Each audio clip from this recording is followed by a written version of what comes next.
There's a common saying that making your first million is the hardest. And indeed, once you've achieved that milestone, subsequent millions tend to come more easily. I can personally attest to this.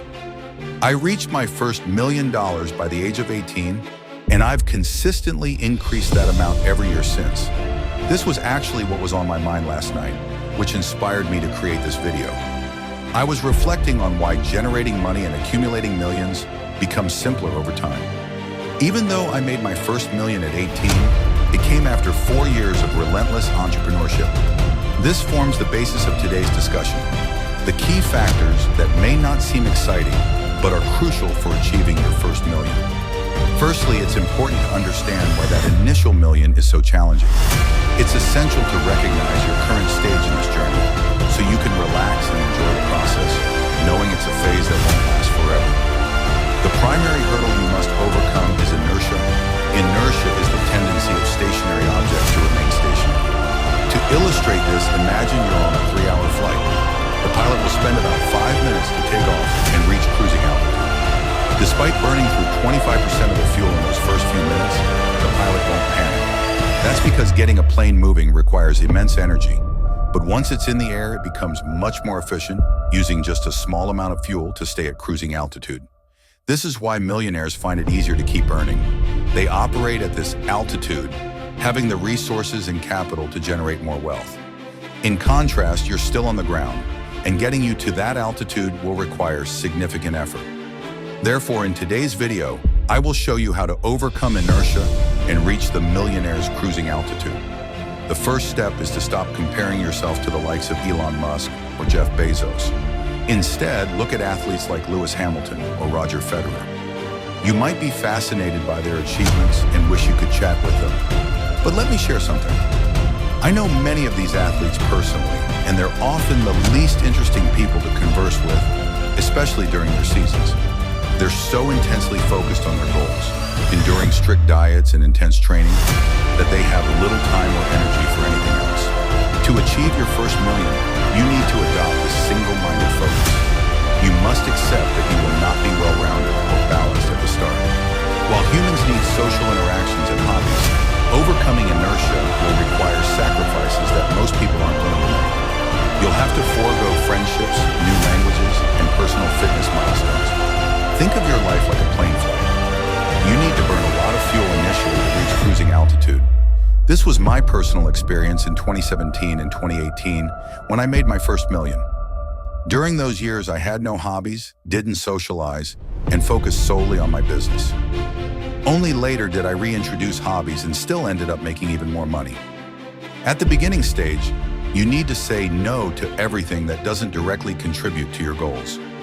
This video is about the principles for making money, but I understand many of you are wondering how to actually achieve it. That's why I launched Digital Launchpad, a unique educational platform designed for this purpose. It offers a range of programs and resources from top experts, with new programs added each month. For just $37 a month, or less than 73 cents a day, with an annual plan, you can access all of this valuable content. Check the first link in the description to make what could be the best decision of your year. Returning to the concept of distractions, consider the Duke of Wellington, a key figure in British history. Most people in the UK know of him, but his story might be less familiar to others. He was celebrated for defeating Napoleon in the Battle of Waterloo in 1815. What many don't know is that as a child, he was an avid musician, and his violin was his passion. Yet after being rejected and feeling he would amount to nothing, he made a pivotal decision. He burned his violin, recognizing it as merely a hobby, not a path to achieving his goals. This insight was crucial for his success. Similarly, in your own life, you need to discern between hobbies and distractions that can hinder your progress. While hobbies can be valuable, they shouldn't derail your primary objectives. If social media apps like TikTok or Instagram are distractions, it's time to delete them, unless you're using them to generate income. You need to be ruthlessly honest with yourself about what contributes to your goals. In addition to digital distractions, consider the time spent on social activities. While occasional socializing is beneficial, it's important to assess whether the time spent socializing is worth the trade-off again. For the next 6 to 12 months, focus intensely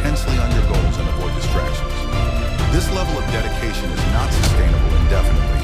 It will take a toll on you.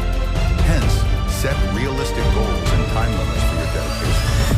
Often, people set unrealistic expectations, believing they'll achieve monumental success in a short time. It's more practical to understand that the initial phase is the toughest. Once you've overcome the inertia of making your first 10,000, subsequent progress becomes easier. Long-term success requires patience and realistic timelines. The concept of monk mode is crucial here. I developed this practice to enter periods of intense focus and productivity, removing distractions and dedicating myself wholly to my work. While I can later enjoy social activities without guilt, you need to embrace monk mode initially to overcome inertia. Apply this dedication to all aspects of your life: your work, sleep, diet, and fitness. This holistic approach supports your mind and fuels your journey. In summary, the early stage is challenging, but it's part of the journey. Embrace the hard work, set clear expectations, and understand that once you overcome the initial challenges, maintaining success becomes significantly easier.